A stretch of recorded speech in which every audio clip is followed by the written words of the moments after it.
Art Show with your host, Jim Mahfood. Pure art destruction.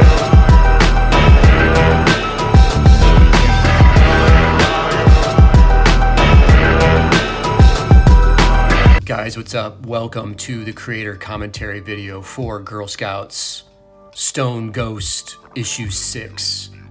Published by Image Comics, this is the epic conclusion to the entire Stone Ghost run.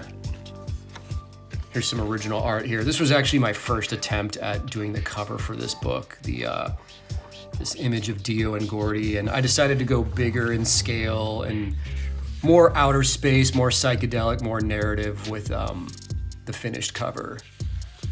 So, working on that tan paper, adding the black ink, white paint, Zipatone, all by hand, and then just the minimal color of the orange, gray, and yellow seems to do the trick there. The variant cover, if I can find it, by Sean Crystalman. Check out inkpulpinstruction.com for Sean's fantastic videos on comic book and storytelling instruction. I've got a 2-hour video up on his site for sale of him and I hanging out in my studio working on some stuff. And then Sean was kind enough to send me the original art. Look at this thing. It's really beautiful. These colors are incredible. I love it. Look at Gordy here. It's so great. I was so stoked on all the variant covers I got for this entire series. Our team, the credits, showing love to the crew. Carmen Acosta, as always, on design. Adam Dumper made the Girl Scout Stone Ghost logo. Sean Crystal, I mentioned, on variant cover duties. Tricia Ramos, in-house at Image on production. And thanks, as always, to Justin Stewart for pastrami, guidance, spiritual wisdom, and digital lettering on Takeo and the Teeth. We start off with Dudley having his wounds repaired from the last issue at the hands of Beksu. He's at an abandoned space station, and Takeo manages to track him down. I actually did a first attempt at this. This is the original art, but this is the first attempt at this page, and I wound up completely redrawing it just because I get finicky sometimes like that, picky. But as you can see, like the design of the space station, much tighter, better design than this original version. Over here, I pulled this panel down a bit from where it was at here. Dudley getting filled up with the magic evil juice. It's a shot of the girl's butt in the tub. Whereas in the finished version, having her face forward, I think is a better design aesthetic. This side view shot of Dudley, this works much better. The silhouette with the fist coming towards the camera. You know, it's just decision making, figuring things out. I figure all this stuff out on layout, you know, with layouts obviously, but then sometimes when I hit the finished page, things will just change. Here's another example of first attempt at this page. You know, you can see again the positioning of the girl changes to this side view, much more effective. A close-up of Takeo. Pull the camera back a bit to show the gesture of those hands, menacing, more designy. This shot of her sinister eyes from this angle, much more effective than this close-up. So Dudley's on his mission to go to the Zappas district and finally track Dio down. We cut to the gang in their spaceship. Dio's crashed out in the background. Turtleneck Jones and Gordy are talking. The original art for this one, tan paper, the black ink, the white paint, and the Zipatone laid in by hand. Pop in that green, red, yellow, and orange digitally. And we've got that nice, flat, designy color aesthetic that I've been using throughout the whole series. I'm gonna try other color stuff in the future, different things, but for the Stone Ghost series, I it's all meant to look like a consistent vibe, obviously.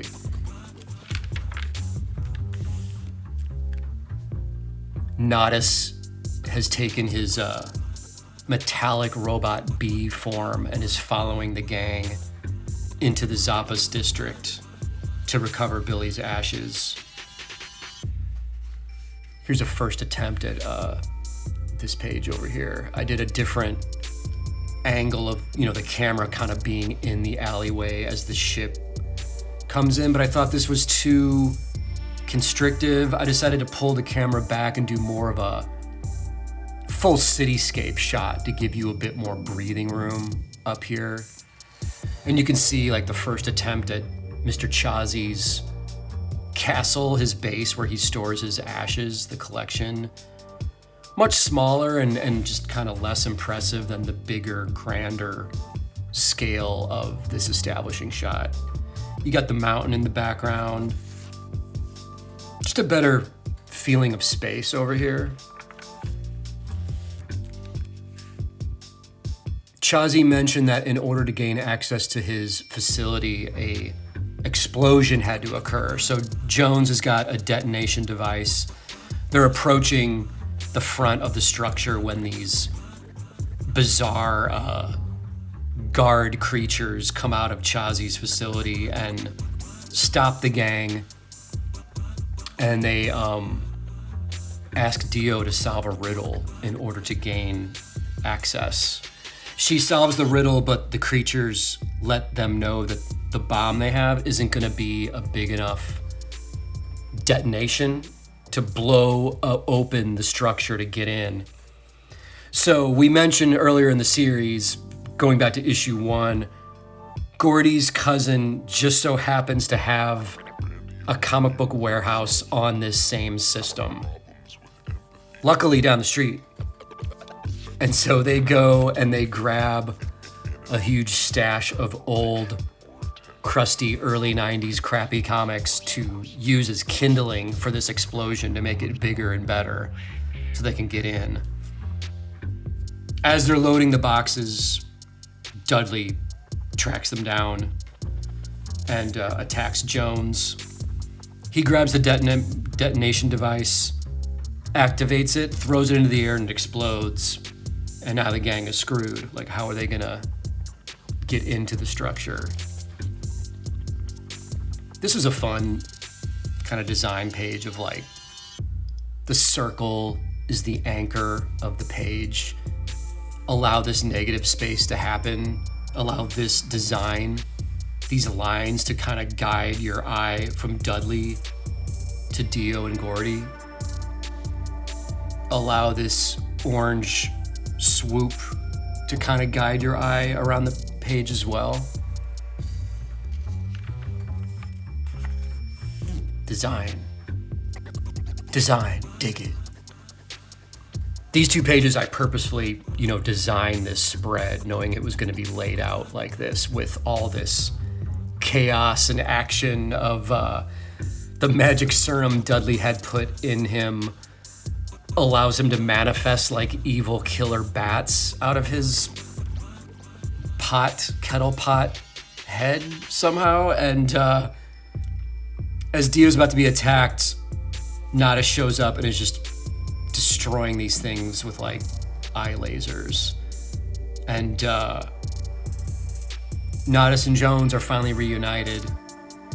And Nodis is kind of talking shit, and Jones is just like punching out bats and is like, shut up, you weirdo. As they're taking care of business, Dio and Gordy approach the front of the structure. Nodis lets Dio know that he is actually a full functioning bomb and he has enough TNT in him to get the job done. And he wants to do this for Dio. He wants to sacrifice himself because deep down he knows that she is a pure soul. She's a good person in a galaxy of corruption and salty creeps. So Nodis detonates himself. He sacrifices himself for the greater good, blows up the entire front structure of the castle. And as debris is flying and raining down, Jones and Dudley are going to have their final confrontation. The magic serum also allows Dudley to replicate himself. So he's got a bunch of clones. And Dio and Gordy enter the structure, and Gordy's asking, how are you going to know which urn is Billy's? We have an image of Dio contemplating this, kind of shocked. Page turn, exact same image of her, and we have a flashback sequence to her and Billy before he passed away, and him bringing up at breakfast the heavy topic of, we have to discuss what happens like after I die. You know, like, how is this all gonna go down? What are you gonna do? Funeral arrangements, etc., etc. And he's treating it in a funny, lighthearted manner, and she's kind of upset and frustrated that he's bringing this up at breakfast time. They get out of the restaurant and they're walking down the street. They run into Camille, who was in the flashback sequence in issue 2. Camille was the evil head of the sorority that was competing against Dio for Billy's affection. So they're all out of college at this point. They run into each other. And it turns out Camille actually has changed and isn't a bad person anymore. She's asking Billy about his health, his well-being, letting Dio know that she always thought Dio was a fabulous artist and a creative mind. And she wishes both of them well, you know, and Dio and Billy are kind of like, oh, wow, I guess people can change, you know, and it's kind of this inspiring moment for the both of them. Like, her old enemy showing up to give her praise as a creative person gives Dio the creative juice to go back into the studio after a couple years, get her ceramics game going again, and make an urn for her lover's ashes after he passes away. She's painted a little waffle onto the urn because both of them are huge fans of breakfast food. And food and drink and, you know, these kind of sensory things are always a theme in a way throughout my work. But especially with Stone Ghost, like, waffles are basically mentioned in every issue. Tea, cookies, what else did I mention? Cheesecake in issue 1. You know, it's just sensory kind of things that the reader can relate to, people can relate to. Dio and Gordy are looking for the urn. Meanwhile, full-blown action has broken out outside the structure with Jones fighting these clones of Dudley's. And as you can see, the clones all have knives, and 2 of them have already been stabbed into Jones. He's stolen a knife from someone and has taken this dude out. This is the original art for this page. I'm doing what I did in issue 5 where I'm like hand painting the blood just with red watercolor, spritzing it on, giving it that Stedman, Bill Sienkiewicz kind of vibe. This panel, you know, super simple design, just add red digitally behind this, immediately pops this guy out. Jones gets hit from behind by one of these guys, and he's cut up, he's hurting, but he still is just in pure berserker mode and is just like taking these dudes out. This is the original for that one.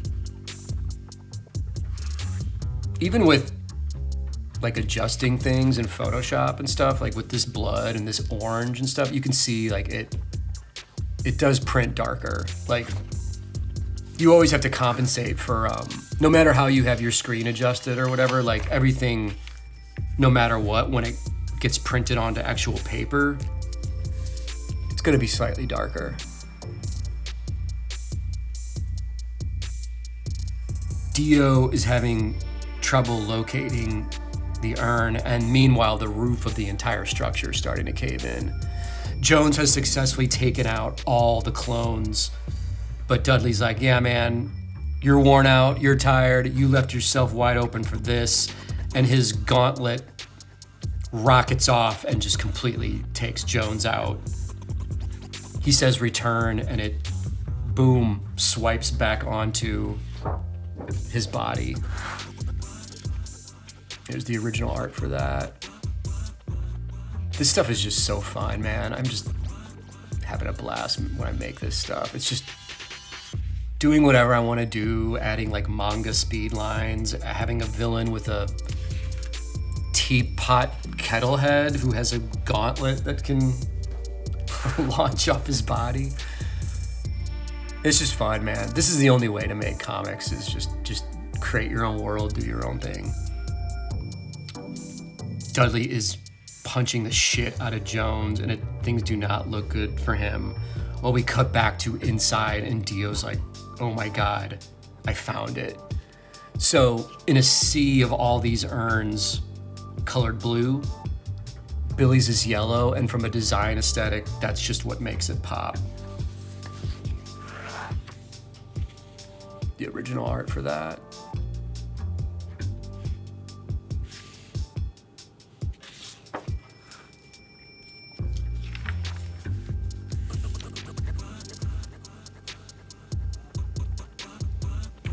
Gordy's like, grab it, let's go, you know. Dio and Billy are finally reunited after 6 issues. And I was gonna make this like, my original design was to make this like a huge panel, but I kind of figured it's a tender, almost private moment. So just her acknowledging the ashes and saying, hey baby, with the heart, it does all the work. And they run out of the structure as it's collapsing. They see Jones up ahead, and he is about to have his head crushed by Dudley. There's the original on that.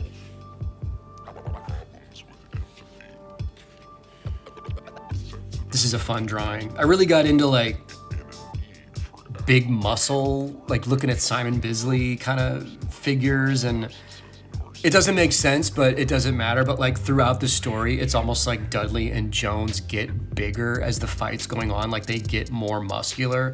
The explanation for Dudley's, he's got the serum inside of him, but I fully acknowledge that like the character designs don't stay consistent, but that's totally cool.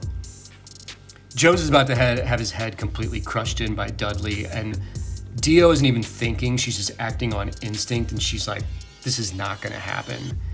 She runs and jumps. Page turn, dramatic moment. Boom, smashes Billy's urn over Dudley's head in order to save Jones. The ashes go flying, and all of our characters are just completely shocked by this. Gordy's like, the ashes. There's the original art on that splash page. Pretty fun image.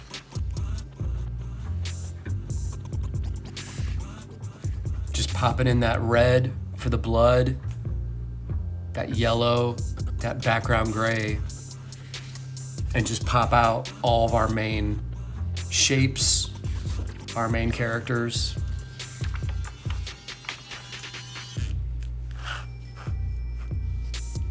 Dio is kind of shocked that she did this. Dudley is kind of like, hey, wait before you do anything. And before he can even get the words out, Jones just goes into full-blown pummeling mode, like taking him out, basically beating him to a pulp. He's had enough. Like, this has gone on long enough. This game of cat and mouse between Dudley, Dio, Jones. Checking out the original art on this. This is a fun sequence, you know, just the boom, boom, boom, boom.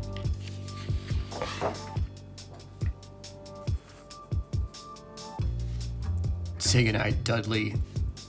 one final move, and Jones has the strength to just break Dudley's neck, standing over him, kind of triumphantly, as Dio catches her breath and realizes what's going on. She also realizes what she's just done. She's destroyed the urn, and Billy's ashes have escaped into the air. And she kind of, loses it. She kind of snaps and is saying how much Billy would actually be excited and stoked and pumped that Billy basically saved Turtleneck Jones, and this is kind of our character turn moment for Dio. She realizes through all of this that this mission was not about recovering Billy's ashes. Like, he's gone, he's dead, he'll be with her forever, but the real mission was her accepting the calling that she has something greater in store for her. She has a bigger destiny, and that destiny lies with the Girl Scouts organization. Dio is like the great-great-great-great-great-great-granddaughter of Choku, the original first Girl Scout dating back to feudal Japan. What does that mean for her? We don't really know yet, but we know that she is going to play a key element in the battle between the Girl Scouts versus the Sinister Teeth. So she makes a turn, and this is what I guess a character arc is all about.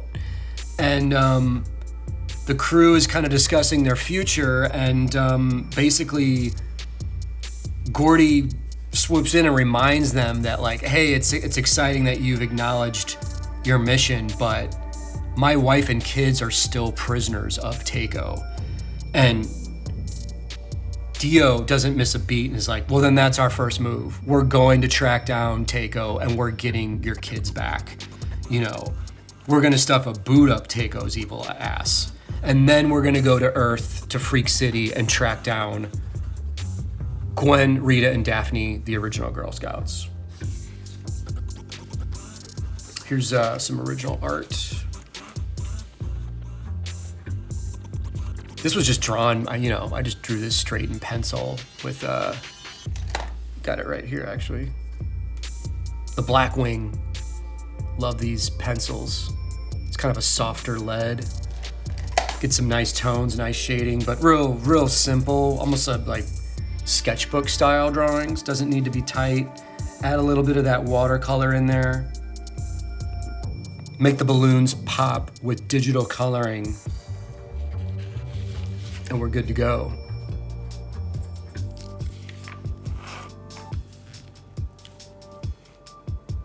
Jones's robot assistant was also back in the picture throughout this sequence. He got attacked by bats earlier in the issue, I forgot to mention, and disappeared for a while.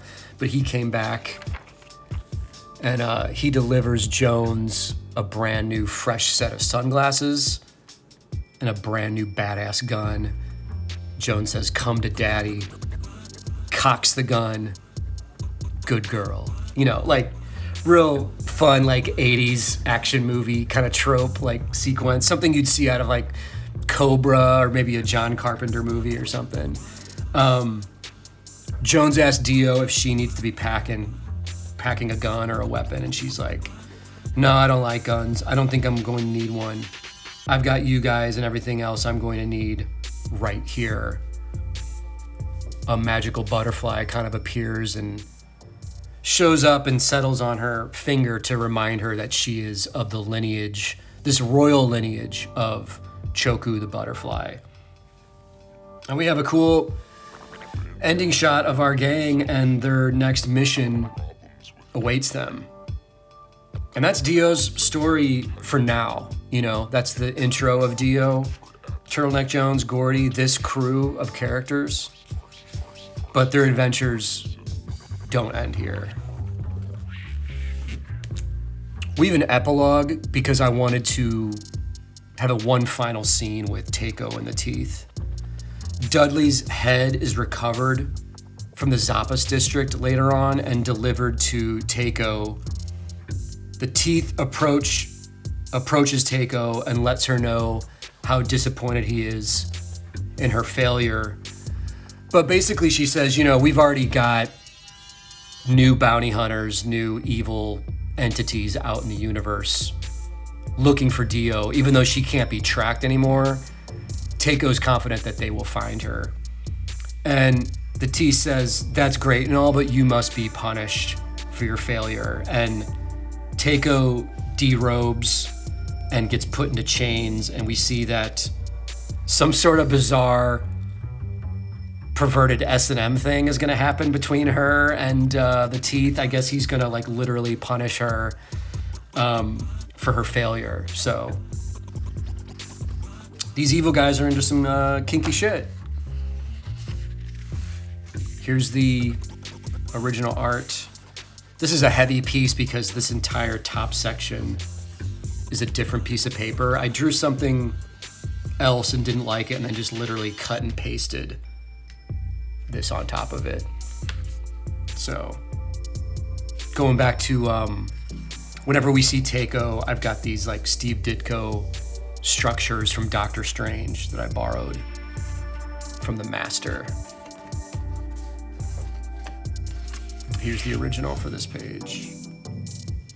Kind of fun to like end it on some cheesecake too, like a hot female form disrobing, you know? Nothing wrong with that. Get a Mignola inspired skull in there. And we'll see what happens next with these characters, man. This is the end of Stone Ghost, but this isn't the end of these characters.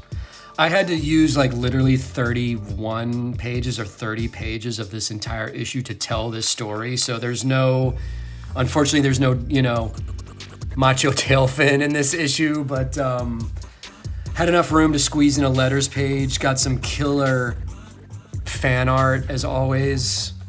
This is kind of a Gonzo inspired macho tail fin piece. Gordy and Casper from Emmanuel Garcia. Austin Eckert did this kick-ass piece of macho tail fin and these hot naked girls. He gave this to me in person when I was in Arizona about a month ago. We did a drink and draw in Phoenix, and I did a book signing at Atomic Comics.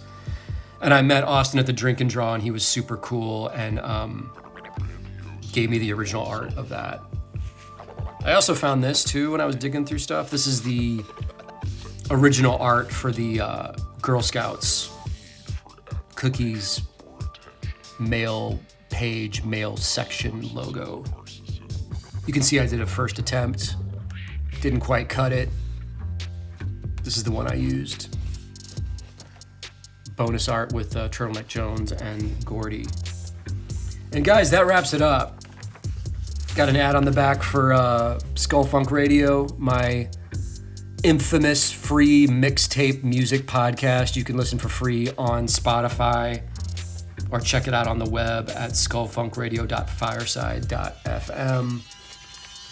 Want to thank all you guys for being on this journey with me of Girl Scout Stone Ghost. It took me over 3 years to make these 6 issues, traveling throughout that, working on other freelance work, but this is something I really put some blood, sweat, and tears into, you know, handling all the duties of writing, penciling, inking, coloring, lettering, editing the series. Huge thanks to Carmen Acosta, all the variant cover artists, Steve Soria for shooting the promo videos and editing these creator commentary videos. Thanks so much, Steve. Thank you to Andrew Soria, his big brother, for animating the intro to this video. And guys, Girl Scouts does not stop here. I'm currently working on new strips. We're gonna do Girl Scouts Weekly. New weekly strips launching in July. Stay tuned for that. I'll announce it on my Instagram, all my social media. But like I said, the story doesn't end here, and I'm gonna be dealing with all the Girl Scout stuff in the future weekly strips. So go ahead and read a Daphne and Freak City, Dio, Turtleneck Jones, even Macho Tailfin. I'm just having a blast doing my own thing, and I appreciate the love and support on this journey. You guys are great. I'll catch you in the next video. If you don't mind, like, follow, subscribe to my YouTube, and we'll catch you later. Thank you.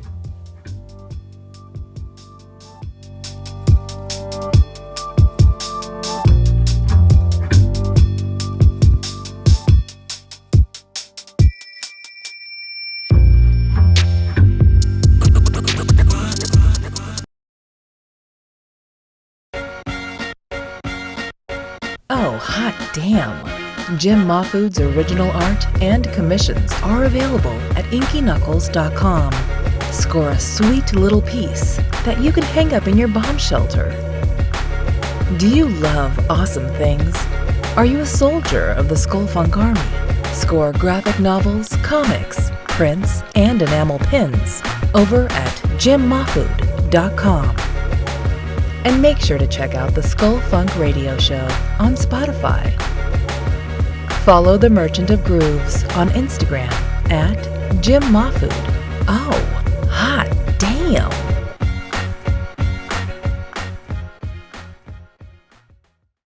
Just when you thought it couldn't get any more weird, Jim Mahfood brings his visual funk to the world of pop-up books in Pop-Up Funk, a three-dimensional explosion of art from the dark master of psychedelic groove. Each copy includes Funky Beats, Sir, Girl Scouts Army, Pure Gonzo, Everybody Loves Tank Girl, Pop Life, and Thrilling. Food One's unique brand of art destruction comes alive in two glorious editions of this crazy pop-up book from the pop-up pioneers at Popposition Press. Now, that's a lot of pops. Bonus interior art and exciting new comics are also included. So nasty. Available at poppositionpress.com. Dig the groove, young space cadet?